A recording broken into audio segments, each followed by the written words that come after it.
that Abraham's your guy? Yeah, absolutely. I mean, right now, he's playing at a high level. You know, you never know how games are going to be, but been pleased with his growth so far and his grasp of the offense and doing a lot of good things out there. Going in, you got nobody that's taking snap in the college game, where before you got that nice crowded room.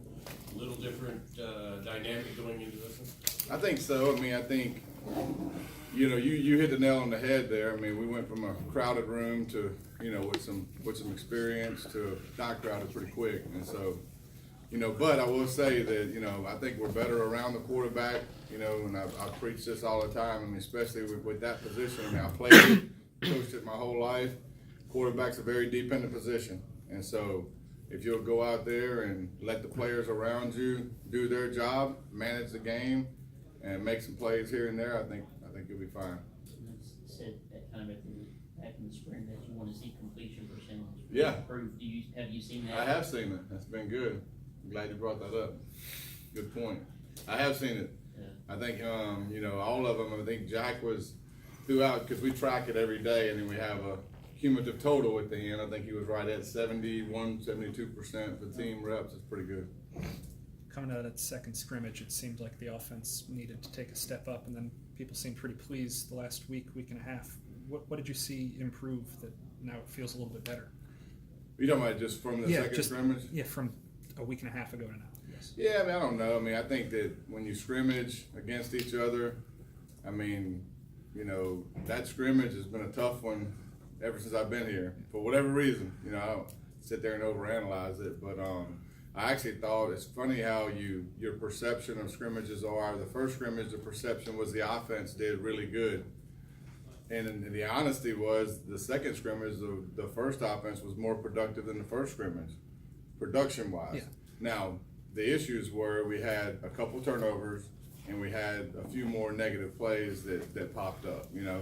And so it's just funny how when you look at things and when you really dive into them, reality is not necessarily what you see on the surface, you know. And so I thought we did some good things in both scrimmages. I do think that the second scrimmage, the negatives were the turnovers and negative plays, you know, which is the two things that get you beat. So Tim Jones in the slot, what does he offer there? To me, just he's going to be in the right place and do the right thing all the time, you know. Stability is what you want at every position. You know, I think that if you can go into a situation, game, and you know that 11 guys out there are going to do their job and be accountable to each other, and Tim's one of those guys that he doesn't say a whole lot, he just does his job, which I love. You know, I'd rather not hear from you and just do your job, and he's one of those guys, and he's a very dependable guy. You know, his hands, his ball skills are very good. He's big and strong enough to block the perimeter, which is important in today's game. And so I think he's built well to be a slot receiver, and I like his mentality because you never have to worry day to day what you're getting from Tim. He's going to be the same person every day with that smile, and, you know, he's just a fun guy to be around. Have you seen Neil McLaurin? Are you going to line him up at many different positions, or what are we going to see from Neil? Yeah, all I'm going to say is you'll see a lot from Neil. You know, I think that's fair to say. Neil's a very talented guy. He can do a lot of things, and so his ball skills are tremendous as far as, if the ball's around him, he's catching it, you know. So, you know, he's going to be a big part of what we do, and you'll probably see him in a lot of different places. Are you planning on going into Saturday with a set plan of getting all of the running backs involved, or is it just going to be feel out? No, we're going to get them all involved, but I do think that, you know, this year, more than last year, will be a little bit more running back by committee. But when saying that too, ultimately you got to go with the guy that's hot. And so I don't think it's fair, especially at that position, to sit there and say, you know, we're going to rotate like this, because when a guy's hot, you better keep feeding him, because once you put him on the sideline, when you go back to it, it might not be hot anymore, you know. So I do think there's going to be, on our part, because we have a lot of those guys, we have to be very smart about the ones we put in the game. And I think watching people's demeanor is very important, you know, seeing which ones are really tied in that day, if that makes any sense. And so, you know, I do think we got to figure out quickly in games who the hot guy is. And, you know, and I don't think that's very hard to do, you know, I really don't. And so, especially with numbers like that. And so, and you gotta be smart when you game plan too. You have to make sure, my job is to make sure that the guys that have certain skill sets get utilized in certain ways. And so, with that position being crowded, we got to do a lot of things with guys that have the ability to do a lot more things with. But I will say this about that position too. I mean, even though there's a lot of human beings there, they haven't been healthy a lot. So it's probably a little thinner than you think right now. You said that you don't like to take players out when they're hot, but say you are situational and you have a running back you're situational with. Will you take that hot running back out for that situation? Yeah, absolutely. I mean, I think that, what you're probably alluding to is like a 3rd or 4th and 1. Yeah. Yeah. And so, I would, hopefully, we have the wherewithal to put the bigger guys in when you need a yard, And so I'm not saying that's always going to happen, because there's going to be times where we probably tempo. If we feel like we have them on the heels and they're not getting lined up, there's times in the past that I've tempoed and played fast as I could, and sometimes it works, sometimes it bites you in the butt. But ultimately, if you're going to methodically huddle and muddle or do whatever, then you better have the right personnel in the game. Ladner, second string at tight end. Tight end question. What's he going to kind of offer? I know I guess he's a first year guy. He is. He's been around for a year, but he redshirted last year, so this will be his first year play. I do think that he showed a lot of promise in the spring and has done some good things in the fall. I think that right now we probably have 4 to 5 guys that are playing that H-back tight end deal. Not a lot of those guys not every one of those guys, I should say, can put their hand on the ground. Does that make sense? Mm-hmm. And so everybody here understands that position is a very versatile position, and there are certain things about leverage and size and strength that you have to have when you put your hand on the ground. And so in that situation, he probably is up there on the depth chart. Off the ball, we have a couple guys that are playing at a high level that we would probably put in before. Jay was saying he's never had a player in a position quite like Trace to start at center, true freshman. Yep. Have you ever done something like this before? Probably not at center, to be honest with you. There's receivers that have came in and started this freshman. There's other positions, but that one's a very unique position because we put so much on it. You think about, the center has to, in our offense, the center has to be the mastermind up front. Protection-wise, any flipping of protection and any run game call-outs, he's the guy. And ultimately, that's the hardest part to grasp. That's why those guys have a hard time playing early, because they have to get out. They have to get those 5 guys orchestrated on the same page. And so, I do think that with Trace, you have a unique situation because he is a player. His dad's a coach. I've had a lot of success through the years, not just at O-line, but at every position. Typically, when your dad's a high school coach, you understand the dynamic of team sports, and you understand that, if you're given a certain opportunity or you're given a certain set of, okay, I got to learn this, then you go learn it, and there's not many excuses being made. And he's a prime example of that. How much have they thrown at him in fall camp defensively? How much has Jay really tried to test him as far as coverages, protections, that sort of thing? I wouldn't think Jay is trying to test him, but with Jay, you're going to see everything. Right. So, and I do think going against our defense exposes breaks in mentality quicker than most, because a lot of times if you're going against a defense that's just an X defense, then you can kind of skim your way by that, not necessarily knowing exactly what's going on. I would say that versus our defense, you don't have that luxury, because there's people coming from everywhere. And so, I do think that his learning curve got accelerated because he goes against Jay and those guys on defense, for sure. How has he earned the trust from the older players? Doing the job. That's simple. When you have an opportunity and, the eye in the sky doesn't lie. When kids sitting there and watch tape, they see the kids that aren't doing right every day, and they see the kids that are. And so it's not, as coaches, you can try to put people on pedestals or try to make this guy something he's not, but that gets exposed quickly when they sit there and watch film, because they see it. I mean, those guys are in there watching it, and I think his biggest deal was, heck, he was doing the good. He didn't start off in the spring as a starter. He became the starter after about a week and a half of practicing, where we was like, "Dadgum," he said, "This kid's pretty good," you know. And the other players see that too, and so naturally the trust just builds from there. Compared last year to this year, what are maybe the differences, better, maybe not as good on your offense?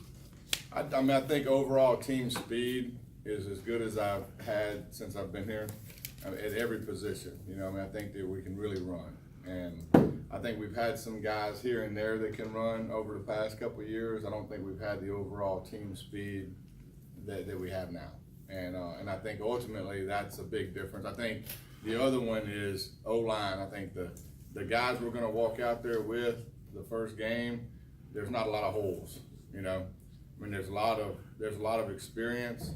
There's a lot of good football bodies and minds, and the only inexperienced guy is the guy we've been talking about for the last 5 minutes, and we feel like he's definitely capable. Hal Mummy, you're pretty familiar with that? I know him a little bit. Absolutely. You know, Hal's my first job out of college, I coached 1 year at Wingate where I played, and then I coached 4 years for him. You know, I think 4 years. And so 4 of my first 5 years of coaching was with him. And so my first job was driving him around. So, you know, I don't know how much coaching I did, but it was basically him trying to make me quit every day, and I wouldn't. So stuck around. Stephen Anderson had a fantastic fall camp for all intents and purposes. Mm-hmm. He's a different body than anybody else you have in that backfield. How much do you think we'll see him Saturday, if any at all? I think you'll definitely see him. I mean, he's earned that. I mean, he's probably been that position gets beat up a good bit. You know, he's probably been the healthiest guy. If you look at spring football all the way to this day right now, he's probably been the healthiest guy as far as not missing ever. You know what I mean? And so he's gotten a lot of reps, and he's gotten a lot of good quality reps. And so you're going to see him for sure.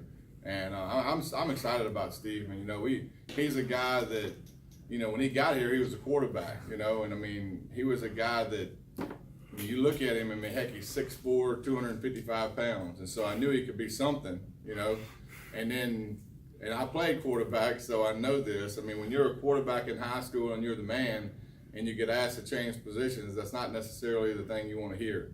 And to his credit, you know, he's embraced it and he's grown. And I think that, you know, that's a huge testament to that kid's mentality and soul and his willingness to do whatever it takes for this team, because that's not necessarily the easiest move for a kid. And he did it, and I appreciate that from him.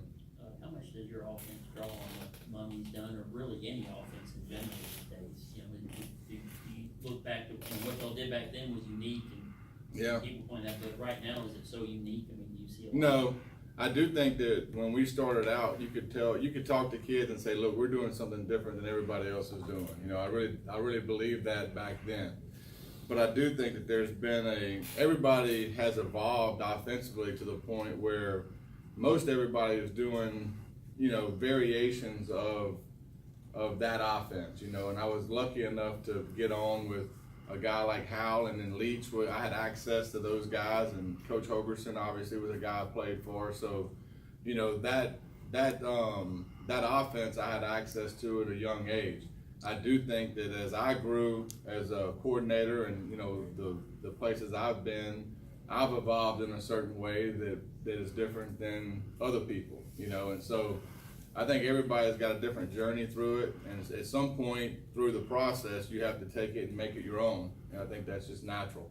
And so our offense, you know, as far as like if you go back and look at Stephen F. Austin when I was there, which was, you know, probably 8-10 years ago, or maybe even more, you know, we didn't run the ball a whole lot then. You know, I was looking back on the deal the other day, and there was a game we threw it 89 times. And so, and really, you know, the evolution of offensive football in my mind has been to more balance, because defenses are a lot more athletic. You know, back then, everybody was wired to stop the run game. And so when they faced a team like us, they were like, it's almost like facing an option team. You know, you'd go into the game and you'd have to defend something completely different.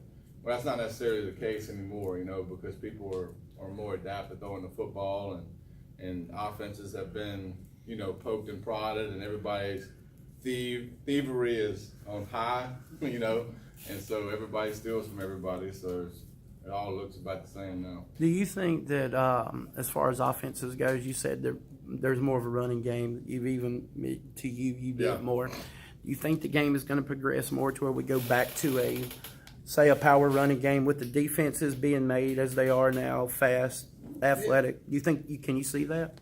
Well, I mean, I think definitely the meter's going that direction. I don't know how far it'll go in that direction. I think it settles pretty much, you know, where it's settling right now, to be honest with you, because I do think you have to, in my opinion, you have to have the ability to do both for a lot of different reasons. The one glaring reason is when games are played on days that are not beautiful days, on days that are not, you know, nice days, which later in the year when games mean things, typically the weather's not great.